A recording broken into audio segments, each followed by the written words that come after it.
Hello दोस्तों, astro stock prediction में आपका स्वागत है। Good morning. Pre market report प्रस्तुत कर रहा हूँ। सुबह के लगभग 7 बजे है। 20 जनवरी 2025 सोमवार का दिन। शुरू करने से पहले चैनल के डिस्क्रिप्शन बॉक्स में बिलो द टाइटल डिस्क्लेमर रखा है, इसको कृपया पढ़िए। यानी एज पर डिस्क्लेमर, ये एजुकेशनल प्रोग्राम है। इसके तहत जो भी मैं बोल रहा हूँ ये मेरी पर्सनल राय है, मेरी खुद की राय है। आपके प्रॉफिट या लॉस, लाभ या हानि के लिए मैं और मेरा चैनल जिम्मेदार नहीं रहेंगे, रिस्पॉन्सिबल नहीं रहेंगे। ये प्लीज़ नोट करके रखिए। मेरा एस्ट्रो स्टॉक प्रेडिक्शन चैनल केवल और केवल सिर्फ और सिर्फ यूट्यूब पे ही अवेलेबल है, बाकी कहीं भी नहीं। ये भी नोट करके रखिए। और किसी भी इन्वेस्टमेंट या ट्रेडिंग के पहले शेयर मार्केट में आप किसी अच्छे फाइनेंशियल एडवाइजर से कंसल्ट कर सकते हैं, एडवाइस ले सकते हैं, ताकि आपको लॉस ना हो। चलिए दोस्तों, शुरू करेंगे। दोस्तों, फ्लैटिश टाइप के क्लू आ रहे हैं वर्ल्ड मार्केट से। डाउ फ्यूचर लगभग 5 पॉइंट माइनस में चल रहा है। गिफ्ट निफ्टी 10 पॉइंट प्लस में चल रहा है, यानी फ्लैट ओपन होने के संकेत दे रहा है गिफ्ट निफ्टी। लेकिन जापान के मार्केट में, एशिया के मार्केट में जापानीज मार्केट ज़बरदस्त बढ़ा है दोस्तों। लगभग 500 पॉइंट की रैली दिखाई दे रही है जापान मार्केट में। क्योंकि जैसे कि आपको न्यूज़ में पता रहेगा कि जापान में इन्फ्लेशन यानी महंगाई बढ़ रही है, और बैंक ऑफ जापान उसकी जो पॉलिसी है वो डिक्लेयर होने वाली है। वो अगर पॉलिसी अच्छी रहेगी, ऐसा सोचते हैं जापानीज के लोग। जापान का शेयर मार्केट अगर अच्छा ऐसा सोचेगा तो मार्केट में, जापानीज मार्केट में बढ़त आ सकती है। खराब आ गई तो जापानीज मार्केट टूट सकता है। तो बहुत ही इम्पोर्टेंट न्यूज़ का वेट कर रहा है जापान का मार्केट। बाकी इस हफ्ते ट्रम्प साहब, 20 तारीख है आज, तो ट्रम्प साहब प्रेसिडेंट बनेंगे अमेरिका के।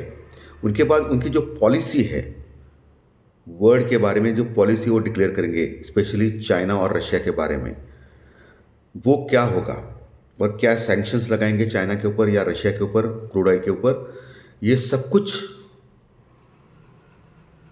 रशिया के ऊपर अगर सैंक्शन लगाएंगे तो क्रूड ऑयल बढ़ सकता है, क्योंकि क्रूड ऑयल का मेजर एक्सपोर्टर है रशिया, मालूम है आप सबको। तो ये सब कुछ, और पीएमआई डाटा जो आने वाला है इस हफ्ते में, ये इंपॉर्टेंट रहेगा इस हफ्ते में वर्ल्ड मार्केट में।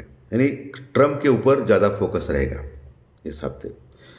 और इसके चलते हुए डॉलर इंडेक्स जो है अमेरिकन मार्केट का, और 10 साल की बॉन्ड डील वो क्या फ्लक्चुएट करती है, उसके ऊपर भी फोकस रहेगा। अगर डॉलर इंडेक्स मजबूत होना लगेगा तो अमेरिकन मार्केट गिरना चालू करेगा, और हमारा मार्केट भी गिरेगा, लेकिन आईटी के स्टॉक बढ़ेंगे। 10 साल की बॉन्ड डील और जापानीज मार्केट के ऊपर भी इम्पोर्टेंट है इस हफ्ते दोस्तों। क्रूड ऑयल थोड़ा सा हल्का सा बढ़ा है, $81 के आसपास पहुंचा है। क्रूड ऑयल के ऊपर ज़्यादा फोकस कीजिए आप। अगर वो $82 का इम्पोर्टेंट रेजिस्टेंस रिकॉर्ड तोड़ देता है तो आगे फिर $90 तक भी जाने के चांसेस ज़्यादा है। और ये हफ्ता जो है वोलाटाइल हो सकता है, क्योंकि ट्रम्प का डिसीजन के ऊपर मार्केट वोलाटाइल हो सकता है। प्लस क्वार्टरली अर्निंग जो आए हैं वो मिक्स बैग आए हैं। रिलायंस का जो रिज़ल्ट था वो अच्छा माना जाता है, विप्रो का अच्छा माना जाता है, बाकी के जो स्टॉक्स है उसके रिजल्ट इतने ख़राब आ गए हैं। लेकिन अभी मेजरली इम्पोर्टेंट जो है, सबकी निगाहें एचडीएफसी बैंक, आईसीआईसीआई बैंक, ऐसे बड़े स्टॉक्स के ऊपर लगी है। वो रिजल्ट भी अभी बहुत ही नज़दीक है दोस्तों। सो मार्केट में वोलेटिलिटी एक्सपेक्टेड है इस हफ्ते। डॉलर इंडेक्स और 10 साल की बॉन्ड यील्ड हल्की सी घटी है आज सुबह। पुट कॉल रेशो जो है निफ्टी का वो 0.90 के पास कायम है, एक का 0.90 के पास आ गया है। निफ्टी लगभग 110 पॉइंट माइनस में क्लोज हो गया था शुक्रवार के सत्र में, 23,200 के पास। और वही बैंक निफ्टी 48,500 यानी 48,500 के पास लगभग 740 पॉइंट, 740 पॉइंट माइनस में क्लोज हो गया था। एफआई कंटिन्यूस सेलिंग कर रही है, ये तो आपको पता ही है। एफआई ने शुक्रवार के सत्र में अच्छा खासा सेलिंग किया दोस्तों, 3,300 करोड़ की सेलिंग की। 3,300 करोड़ के आसपास का माल कैश में बेचा। वही डीआई ने 2,500 करोड़ यानी 2,500 करोड़ की बाइंग की थी शुक्रवार के सत्र में। यानी एफआई की सेलिंग लगातार चालू है, और एफआई लगातार बेरिश है इंडियन स्टॉक मार्केट पे। एफआई की लॉन्ग जो पोजीशन है सिर्फ और सिर्फ 10-15% बची है, सॉरी 20-25% बची है दोस्तों इंडियन मार्केट में। इसका मतलब यही है कि 80% तक लॉन्ग पोजीशन नहीं है, शॉर्ट पोजीशन है एफआई के। और ये शॉर्ट पोजीशन और बढ़ती है या वो शॉर्ट पोजीशन रिकवर करती है, शॉर्ट कवरिंग रैली आती है, ये देखना इंपॉर्टेंट है इस हफ्ते, क्योंकि बजट के पहला का हफ्ता ही है लगभग माना जाए तो। बजट 1 फरवरी को है और अभी बचे हैं बजट के लिए 10-11 दिन, ठीक है। तो ये हफ्ता बहुत ही क्रुशल है बजट के लिए, बजट की रैली के लिए। सो इस हफ्ते में मार्केट और ब्रेकडाउन देता है या बढ़ता है, ये देखना बहुत ही इम्पोर्टेंट बात रहेगी। अगर स्टॉक्स में बात करेंगे तो आईटी के स्टॉक्स के ऊपर आपकी ध्यान रखना चाहिए, जैसे कि विप्रो, इसमें आज मूवमेंट दिख सकता है। टेक महिंद्रा, ये स्टॉक भी आज मूवमेंट दे सकता है। बहुत सारे लोग बोल रहे हैं कि टेक महिंद्रा का रिजल्ट एज पर एक्सपेक्टेशन नहीं है, और वैसे देखा जाए तो क्वार्टरली रिजल्ट बढ़िया लग रहा है, लेकिन एज पर एक्सपेक्टेशन नहीं है, ऐसा बहुत सारे लोग बोल रहे हैं। विप्रो का रिजल्ट तो बहुत ही बढ़िया था, ऐसा सबका मानना है। वैसे 4% उसका एडीआर भी बढ़ा था, तो उसको भी देखना पड़ेगा। सो आज टोटल फ्लैटिश ओपनिंग है।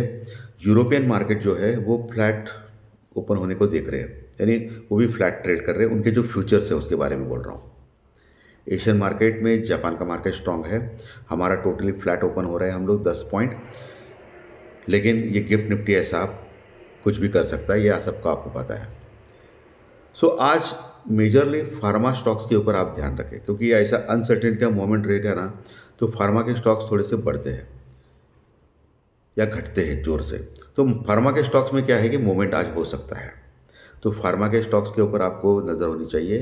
प्लस एफएमजीजी सेक्टर जो पिछले हफ्ते कंटिन्यूस गिर रहा था, स्पेशली आईटीसी और हिंदुस्तान लीवर, तो आईटीसी में आप आज फोकस कर सकते हो। बाइंग सेलिंग की कोई रिकमेंडेशन नहीं है, जो भी करना है आपको फाइनेंशियल एडवाइजर से कंसल्ट करके करना है, वो अलग बात है। बट स्टॉक स्पेसिफिक एक्शन इस हफ्ते में दिखेगा, ऐसा मुझे लग रहा है अकॉर्डिंग टू उनके रिजल्ट के मुताबिक। बाकी मोमेंट मार्केट में थोड़ा सा रिस्ट्रिक्शन रहेगा, बट वोलेटिलिटी ज़्यादा रहेगी। इंडिया इसके ऊपर भी आपको ध्यान रखना है, जो अभी 15.74 के ऊपर ट्रेड कर रहा है, 15.74 के पास। अभी कौन से इंपॉर्टेंट लेवल सपोर्ट रेजिस्टेंस है, इसके ऊपर आपको ध्यान रखना है। सबसे इम्पोर्टेंट कल फ्राइडे का जो लो है निफ्टी का 23,100 यानी 23,100, इसके ऊपर फोकस करना है। उसके नीचे जैसे ही ट्रेड करेगा निफ्टी और टिकेगा तो फिर 23,000, 23,050, उसके नीचे 22,800 तक भी जा सकता है निफ्टी, ये ध्यान में रखिए, 22,800 तक। ऊपर 23,350 पहला रजिस्टेंस रुकआउट हो सकता है, 23,350। उसके ऊपर 23,450 से लेकर 550 का जो दायरा है, 23,450 से लेकर 550 एक रजिस्टेंस रुकआउट है। हमेशा रजिस्टेंस रुकआउट के पास अगर मार्केट ठहरा तो वहाँ पुट लेने का चांस बनता है।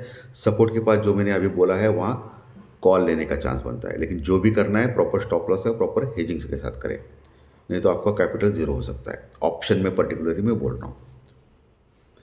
बैंक निफ्टी 48,500 के निकट क्लोज हो गया था, 48,500 के ऊपर। नीचे 48,200 से लेकर 350 एक सपोर्ट का काम कर सकता है बैंक निफ्टी में। उसके नीचे 48,000 का इम्पोर्टेंट सपोर्ट है, 48,000 का बहुत ही बड़ा सपोर्ट है, जो पिछले कई दिनों से लगातार सपोर्ट मेंटेन कर रहा है बैंक निफ्टी। 48,000 का सपोर्ट टूटना नहीं चाहिए बैंक निफ्टी में। अगर एफआई की सेलिंग बढ़ गई एचडीएफसी बैंक में स्पेशली, तो ये टूट सकता है। आईसीआईसीआई बैंक भी लगातार पिछले हफ्ते गिर रहा था दोस्तों, तो इस हफ्ते आईसीआईसीआई बैंक के ऊपर भी फोकस रखना चाहिए। उसके रिजल्ट अगर शानदार आ गए तो ज़बरदस्त short covering rally bank Nifty में स्पेशली आईसीआईसीआई बैंक में हो सकती है। तो 48,000 का एक इंपॉर्टेंट सपोर्ट बैंक निफ्टी में नीचे हो सकता है। ऊपर 48,750 से 850 एक रजिस्टेंस वर्कआउट हो सकता है बैंक निफ्टी में, 48,750 से 850, और 49,000 से लेकर 49,300 ये जो 300 पॉइंट का दायरा है, ये बड़ा रजिस्टेंस वर्कआउट का लेवल हो सकता है बैंक निफ्टी में। वहाँ आने के बाद सोचना है आपको कि रुकता है, नहीं रुकेगा तो वहाँ पुट लेने का चांस बन सकता है बैंक निफ्टी में। सो लेवल सपोर्ट रेजिस्टेंस मैंने क्लियर कट बोले हैं आपको। स्टॉक के बारे में इंटरेस्टिंग स्टॉक कौन से है ये भी मैंने बोला है, इवेंट्स क्या है ये भी बोला है मैंने दोस्तों। तो दोस्तों आशा करता हूँ आज का सेशन आपको अच्छा लगा रहेगा। अच्छा लगा तो लाइक दबाइए, कमेंट बॉक्स में कमेंट लिखिए, और जो नए दर्शक पहली बार चैनल देख रहे हैं वो सब्सक्राइब का बटन जरूर दबाएं, ताकि आपको आने वाले सभी वीडियो इसी चैनल के ऊपर सिर्फ और सिर्फ यूट्यूब के ऊपर जरूर देखने मिलेंगे। धन्यवाद, फिर मिलेंगे ज्योतिष शास्त्र प्रेडिक्शन में। थैंक यू, शाम को। Thank you very much.